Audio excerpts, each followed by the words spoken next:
গত বছরের আগস্টে ছাত্র জনতার অভ্যুত্থানের মধ্য দিয়ে পতন হয় দীর্ঘমেয়াদী আওয়ামী শাসনের। সরকার পতনের দিনই শেখ হাসিনা ভারতে পালিয়ে যান। শেখ হাসিনার ভারতে অবস্থান, বাংলাদেশের পরিবর্তিত পরিস্থিতি ইত্যাদি কারণে বৈরী সম্পর্ক তৈরি হয় বাংলাদেশ ও ভারতের মধ্যে।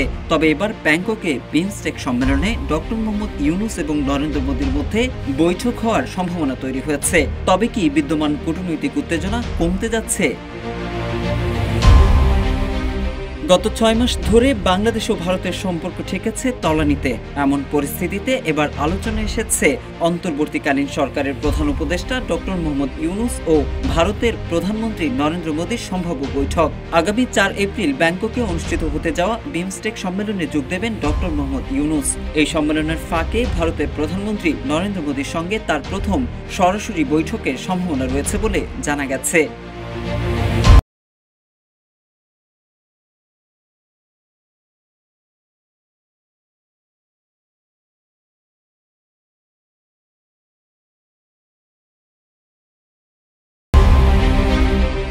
বিস্তারিত কিছু না জানালেও ইউএনবি একটি কূটনৈতিক সূত্রের বরাতে জানিয়েছে, সম্মেলনের প্রস্তুতি চলছে এবং প্রধান উপদেষ্টা এর ফাঁকে কয়েকটি দ্বিপাক্ষিক বৈঠক করবেন।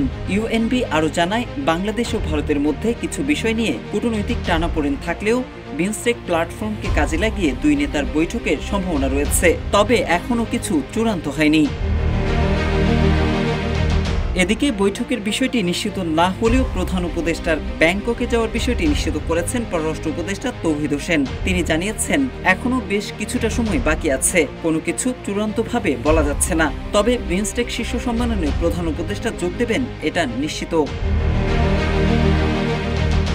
এর আগে গত বছর সেপ্টেম্বরে বিমস্টেক সম্মেলন হওয়ার কথা ছিল, কিন্তু থাইল্যান্ডের অভ্যন্তরীণ রাজনৈতিক অস্থিরতার কারণে স্থগিত হয়ে যায়। অন্তর্বর্তী সরকারের প্রধান উপদেষ্টা ডক্টর ইউনূসের প্রথম বিদেশ সফর হিসেবে থাইল্যান্ডে যাওয়ার প্রস্তুতি সম্পূর্ণ হয়েছিল।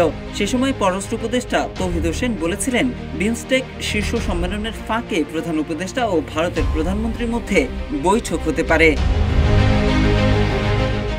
বিমস্টেক শীর্ষ সম্মেলন স্থগিত হওয়ার পর জাতিসংঘ সাধারণ অধিবেশনের ফাঁকে ডক্টর ইউনূস মোদী বৈঠকের সম্ভাবনা তৈরি হয়। তবে প্রায় একই সময়ে যুক্তরাষ্ট্র সফরে গেলেও মোদীর সঙ্গে সাক্ষাৎ হয়নি ডক্টর ইউনূসের। তখন পররাষ্ট্র উপদেষ্টা তৌহিদ হোসেন জানিয়েছিলেন, মূলত এই দুই নেতা একই সময়ে নিউ ইয়র্কে উপস্থিত না থাকার কারণে তাদের সাক্ষাৎ হবে না। তবে আবার নতুন করে সম্ভাবনা তৈরি হয়েছে সাক্ষাতের।